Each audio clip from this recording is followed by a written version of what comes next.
प्रदर्शन किया जाएगा। और इसी के साथ नीम का थाना का भी रुख कर लेते हैं। एक बार हमारे सहयोगी कृपाल सिंह हमारे साथ जुड़ गए। जी कृपाल, नीम का थाना में किस तरीके से लोग प्रदर्शन कर रहे हैं, बंद का आह्वान किया है, क्या कुछ असर यहां देखने को मिल रहा है? जी मैं आपको बता दूं, गोविंद सिंह जो गोपा मेडी है उनकी हत्या के बाद यहाँ पे धीरे धीरे अब कारवां जुटता जा रहा है। यहाँ पे जो प्रतिष्ठान है सुबह करीब आधे एक घंटे के लिए खुला था, उसके बाद ये जो कारवां जुड़ा उसके बाद ही यहाँ पे सभी प्रतिष्ठान बंद करवा दी गए। और ये एक राजपूत समाज नहीं बल्कि सर्व समाज द्वारा यहाँ पे एकत्रित हो गए, धीरे धीरे यहाँ पे प्रतिष्ठान बंद करवा दिए। यहाँ पे कुछ लोग मेरे साथ मौजूद है, इनसे भी हम जानना चाहेंगे आगे क्या प्रक्रिया रहेगी। जी, अजीतगढ़ कस्बे को हम पूर्ण बंद करवाते हुए आ रहे हैं। यहाँ पे गोपा मेडी के जो उसके बाद प्रशासन को ज्ञापन देंगे कि आप ये हमारी मांग है। हमने को बंद कर रखा है। शाम तक हमारे समाज में सभी व्यापारियों ने सहयोग दिया है।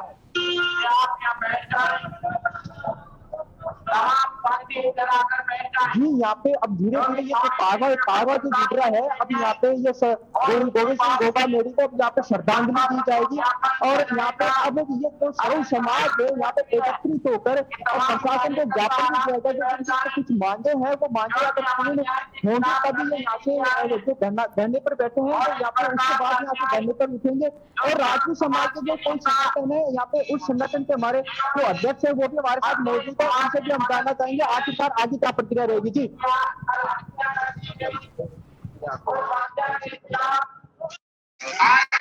समझ सकते हैं।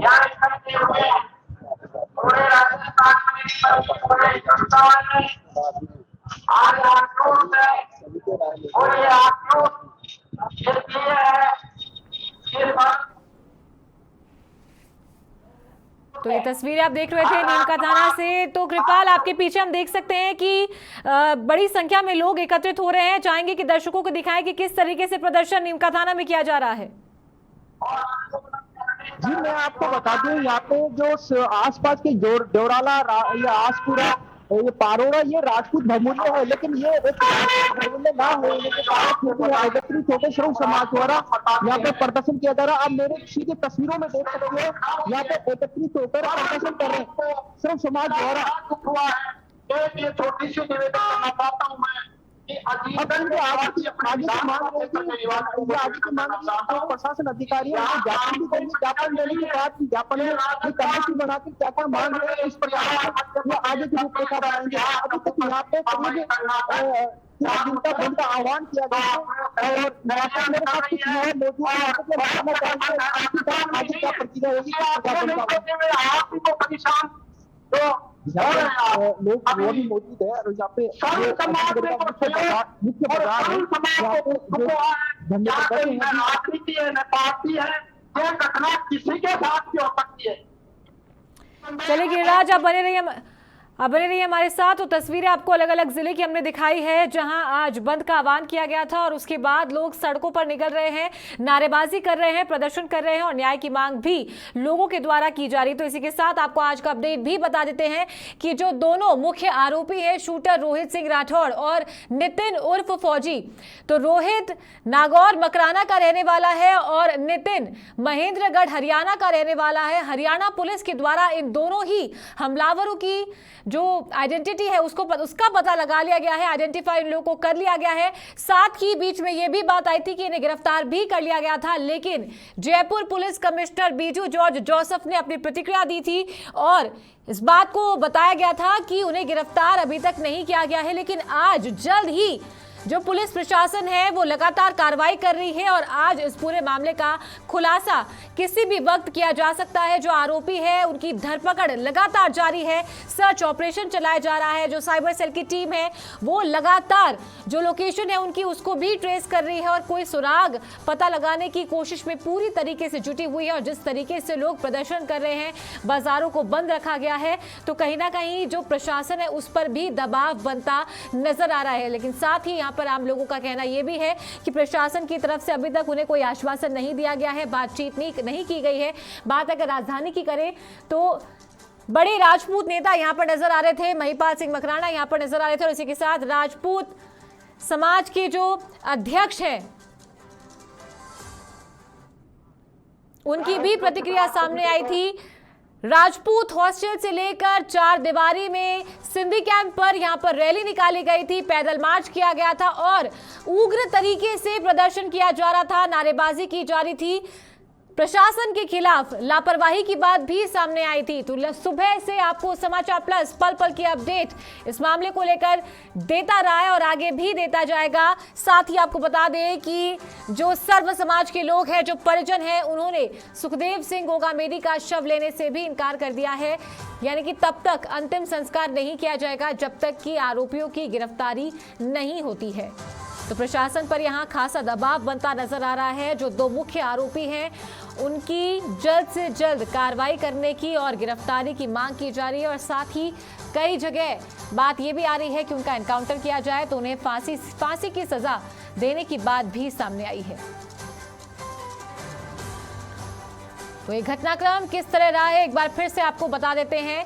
कल ये 3 से 4 आरोपी हमलावर सुखदेव सिंह गोगामेडी के घर के बाहर पहुंचे थे और नवीन सिंह शेखावत, जो कि गाड़ी चलाकर, स्कॉर्पियो गाड़ी में ये सभी लोग आए थे, गाड़ी चलाकर सुखदेव सिंह गोगामेडी के घर पर ये पहुंचा था। और ये जो दोनों हमलावर हैं, शूटर रोहित सिंह और नितिन उर्फ फौजी, इन दोनों को यही शख्स यानी कि नवीन सिंह शेखावत, जिसकी इस पूरे वारदात के दौरान मौत हो गई थी, उन्हें उसको भी गोली लगी थी, तो ये घर पर लेकर आया था। और साथ ही जो गार्ड है उनसे बातचीत हुई थी कि शादी का कार्ड देना था और उसके बाद इस बहाने से वो उसके घर में घुसे थे।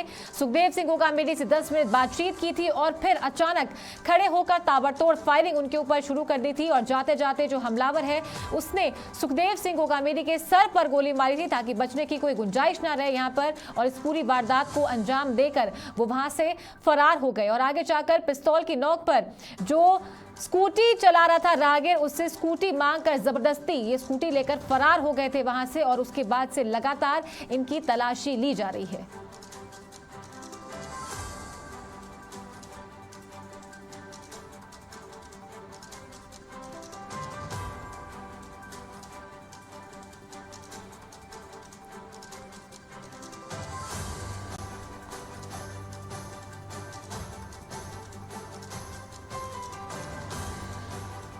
तो आपको बता दें कि इस पूरी वारदात के बाद सुखदेव सिंह गोगामेडी को मेट्रोमास हॉस्पिटल लेकर आया गया था मानसरोवर में। और इस पूरी घटना को इन हमलावरों ने उनके घर पर ही अंजाम दिया था श्यामनगर में। और मेट्रोमास हॉस्पिटल के बाहर अब लगातार बड़ी संख्या में लोग एकत्रित हो रहे हैं, क्योंकि सर्व समाज के द्वारा सिर्फ राजपूत समाज ही नहीं बल्कि सभी समाज के लोग एकत्रित होकर आगे आए हैं और न्याय की मांग कर रहे हैं। तो साथ ही मेट्रोमास हॉस्पिटल के बाद सभी समाज के लोग, सर्व समाज के लोग एकत्रित हो चुके हैं। कल शाम से ही यहाँ पर धरना दिया गया था, रात भर धरना दिया गया था और सुबह से बड़ी संख्या में लोगों का आना यहाँ पर शुरू हो गया है। न्याय की मांग की जा रही है और पुलिस प्रशासन पर लापरवाही के आरोप भी लगातार लगाए जा रहे हैं, क्योंकि आपको बता दें कि जो सरकार उस समय थी, यानी कि कांग्रेस सरकार, पूर्व मुख्यमंत्री अशोक गहलोत के समय में इस पूरी बात ये जो है ये सामने आई थी। अशोक गहलोत को भी सुखदेव सिंह गोगामेडी ने पत्र लिखा था और पत्र लिखकर ये बात कही थी कि उनके पास लगातार धमकी भरे कॉल्स आ रहे हैं, पाकिस्तान से कॉल्स आ रहे हैं, आईएसआई से कॉल्स आ रहे हैं और उन्हें सुरक्षा की ज़रूरत है, लेकिन उन्हें सुरक्षा मुहैया नहीं करवाई गई थी। और बार बार उन्होंने सरकार को चेताया भी था। पिछले साल की अगर बात करें, 3 दिसंबर 2022 को राजू ठेठ का मर्डर हुआ था, जो कि एक हिस्ट्री शीटर था और एक बड़ा बदमाश भी था। लेकिन जब जांच पड़ताल की गई थी, आरोपियों से पूछताछ की गई थी, तो उसके बाद ये बात भी सामने आई थी, इनपुट भी मिला था पुलिस प्रशासन को कि अगला जो नंबर है सुखदेव सिंह गोगामेडी का है और ये उस निशाने पर है। तब भी सुरक्षा की मांग पुलिस प्रशासन के द्वारा की गई थी। तो 3 दिसंबर 2022 को उस हत्याकांड को अंजाम दिया गया था और 5 दिसंबर 2023 को सुखदेव सिंह गोगामेडी की हत्याकांड को अंजाम दिया गया है। तो कहीं ना कहीं ताल्लुक यहाँ पर यह भी बिठाया जा रहा है कि 3 दिसंबर को ही इस पूरी घटनाक्रम को अंजाम देने की फिराक में थे ये हमलावर, लेकिन 3 दिसंबर को राजस्थान समेत 5 राज्यों में मतगणना हुई थी, आचार संहिता उस वक्त प्रभावी थी, तो ऐसी कोई वारदात को अंजाम नहीं दे सकते थे। लेकिन बड़ी बात ये भी सामने आती है कि आखिरकार इन हमलावरों के पास ये हथियार कहां से आए, क्योंकि आचार संहिता के दौरान हथियार जो है सुरक्षा में दिए गए थे। सुखदेव